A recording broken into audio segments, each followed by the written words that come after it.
Okay. Yeah. Here's my audience. Eating Chick-fil-A. Classic. Haha. There's more of them. Hello. Remember your other speech was about Chick-fil-A? Yes. Really coming full circle here. Okay.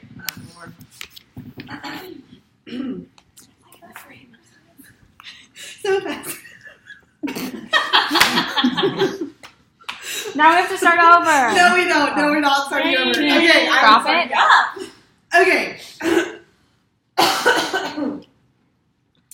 Taylor Swift is one of the only artists of our generation to successfully top the charts in multiple genres.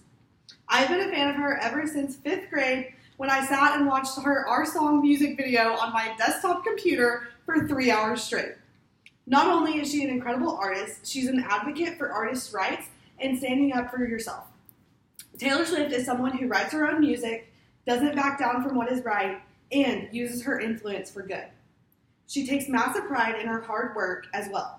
In a recent interview with Jimmy Fallon, Taylor joked that if she had a party for all the songwriters on Lover, she would be the only one in the room. She's also written music for other artists. She wrote Better Man for Little Big Town, as well as Best Days of Your Life for Kelly Pickler. Of her own albums, she's written many of the songs she has released. She wrote every song on her 22 Speak Now album, and of the 152 songs she has recorded and released, she has solo written 51 of them. So now that we know a little bit about her music, let's dive into the deeper meaning behind her lyrics. Swift is someone who uses music to tackle important issues in the world. The Man, from her newest album, Lover, tackles sexism and double standards in the music and entertainment industries. Her lyrics say, "I'm sick of running as fast as I can, wondering if I would get there faster if I was a man." It points out the hypocrisy of society and how they view her actions as a woman. In a different track on the Lover album, Taylor Swift advocates for inclusion of the LGBTQ community. She makes the point that shade never made anybody less gay, and tearing others down won't build you up. Not only does she tackle important issues in her music through her lyrics, but also with her influence.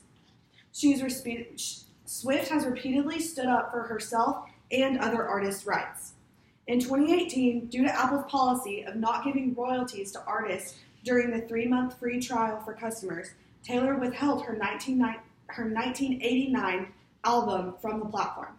She held her position that it wasn't necessarily for her, as she wasn't an artist that needed the money, but she did it for other struggling artists who didn't have a strong voice to influence change. In recent news, Swift has revealed that Big Machine Records was purchased by 2 men who she claims have bullied her throughout her career. She's no longer with Big Machine Records, and she claims that she is not being allowed to record her old music so that she can now have the ownership rights as an artist. She is speaking out in hopes that the music industry and her fans will take notice. I'm sure you can see why Taylor Swift was named one of Time's top 100 most influential people in the world. She is a master songwriter, powerful advocate, and an important influencer. She has released 7 albums in 13 years, with more to come, and she hits a new peak of her career with every release. Yay! Woo, woo, woo, woo, woo! Yeah. Remarkable. Hey,